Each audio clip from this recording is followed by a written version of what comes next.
Hi, I'm Tim Roble, and welcome to another episode of Adventure Athlete. I want to just go over a few little things that I discovered with the Rottweiler Enduro cell, 1.8 gallon.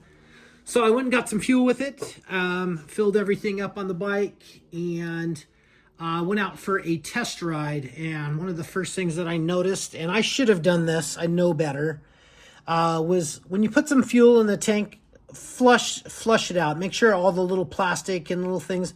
I had a couple little things come down into here, and then made this. This is a chuck valve, so we don't get backflow going back from the main tank to the Enduro cell tank.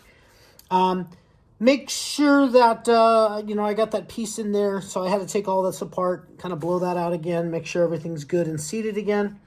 And another thing that I noticed when I got back from the ride was all of this fuel line was super hot. To the point where I don't know if I'd call it boiling, but probably 125, 130 degrees. Because the routing that comes off of, and this bike has been here for about maybe an hour, and it's still hot here. So the routing that is suggested in the directions is to come out of here, go around, and loop through, and I suspected the engine was going to get hot. And so I left room in there for that line just to be in between some things and not touch, and then come down, and then right here would be in the directions where you pick up your first idle clamp and then work your way around.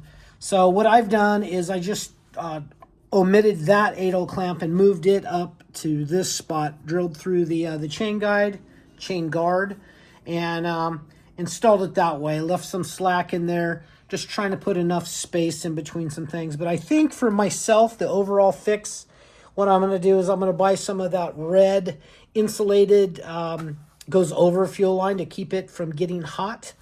I think that might be a good way to do it, and then maybe leave it short up in here so you can see where the fuel is actually at on that.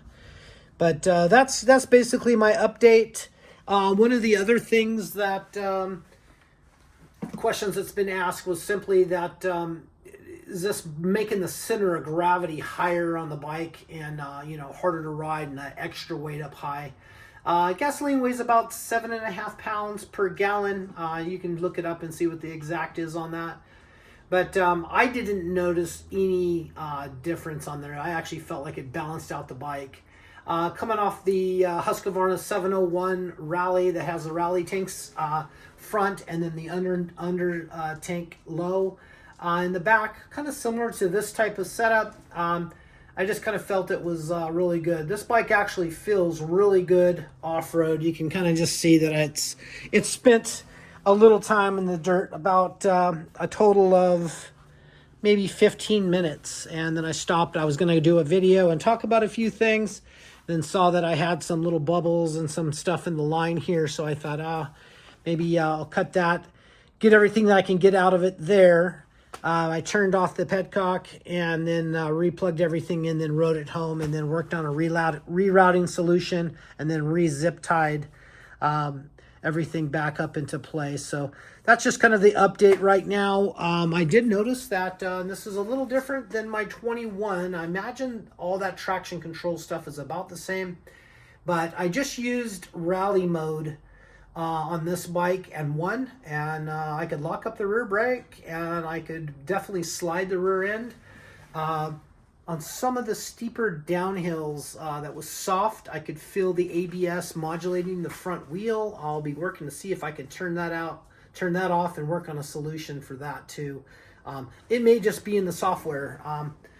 To do that, update on the single side brake kit. It is plenty of power. You can get into the ABS mode when you're starting to lock the front wheel up on the street. So plenty of power there. Highly recommend it if you want to lose a little extra weight with that. Probably not something for somebody that's going to be riding 2 up and super heavy. But for me, I could not tell a difference. And I have not put in the centered pads. And I don't have the Galfer rotor on also. Those are going to go on my dirt wheels that I just got. So that's my quick update. Looks like tomorrow we're going to have some rain. I'll work on getting some GoPros and drone charged. and go out and have some nice wet dirt and do some riding, hopefully on Saturday and Sunday, and get some good footage of this for you guys. That's going to be it for now. Just a super quick one as an update. Thank you guys for watching. If you haven't liked and subscribed, please do. A lot more to come. I'm Tim Roble. Thank you for watching, and I'll catch you here next time. Follow Adventure Athlete.